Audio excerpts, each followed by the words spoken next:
गांव में दूर दूर तक कोई घर नहीं था।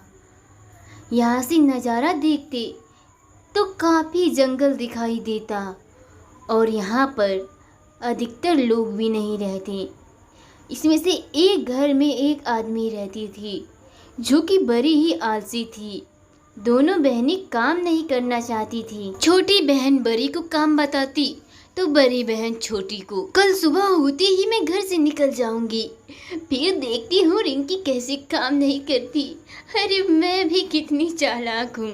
ऐसा कहकर नैना फिर नए नए बहाने खोजने लगती है क्योंकि वह काम नहीं करना चाहती थी और नैना बस सवेरे होने का इंतजार कर रही थी। और जब सवेरा हुआ तो रिंकी भी काम करने के आजकल से नहीं उठ रही थी क्योंकि वो भी अपनी बहन से कम नहीं थी। अरे ओ महारानी, चल अब उठ जा, मैं काम से बाहर जा रही हूँ, तब तक तुम घर की सफाई करके रखना। नैना ऐसा कहकर उसके पास खड़ी रहती है पर उधर से कोई जवाब नहीं आता और इस पर नैना उसके जवाब का इंतजार करने लगती है। लगता है महारानी नहीं उठेंगी, मुझे क्या, मैं भी सोने जा रही हूँ, मुझे भी कोई काम नहीं करना। ऐसा कहकर नैना भी अपने कमरे में आ जाती है पर उसे भूख के मारे नींद नहीं आ रही थी।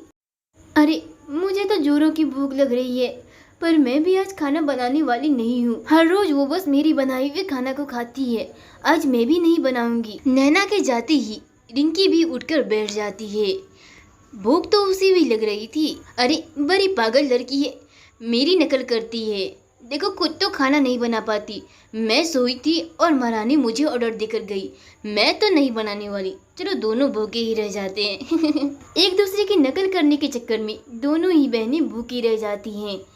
इस कहानी से हमें यह शिक्षा मिलती है कि हमें दूसरों की नकल कभी भी नहीं करनी चाहिए, अपना काम खुद करें। एक समय की बात है, एक गांव में बहुत सारे अमीर लोग रहा करते थे पर इस गांव में एक घर ऐसा भी था जिसमें एक गरीब लड़की रहती थी। उसका इस दुनिया में कोई नहीं था पर वह जहाँ तहाँ से पैसे जुटाकर अपना गुजारा कर रही थी। उसके घर में खाना ना होने की वजह से वह पास के नदी में जाती है। अरे आज तो जंगल में भी कुछ खाने के लिए नहीं मिला, चलो आज पानी पीकर ही सो जाऊंगी, क्या पता कल कुछ मिल जाए, पर मुझे बहुत जोर की भूख लगी है। ऐसा कहकर वह लड़की सोचने लगती है। उसे अपनी भूख भी बर्दाश्त नहीं होती है पर बेचारी कर भी क्या सकती थी। वह अपने पड़ोसियों से मांग मांग कर थक चुकी थी। काफ़ी रात होने की वजह से संजना भूखी ही सो जाती है क्योंकि उसे कुछ भी खाना नहीं मिलता और कोई चारा भी नहीं था उसके पास। सुबह संजना जैसे ही उठकर दूसरे कमरे में आती है तो देखती है उसके कमरे में बहुत सारी मिठाइयाँ। अरे रे, ये कैसे हुआ, जरूर ये कुदरत की करिश्मा है। कल मैं भगवान के सामने रो रही थी, शुक्र है भगवान का कि उसने मेरी सुनी, तो मैं इसे जल्दी से खा लूंगी, अब मुझे कभी भूखी रहने की जरूरत नहीं पड़ेगी।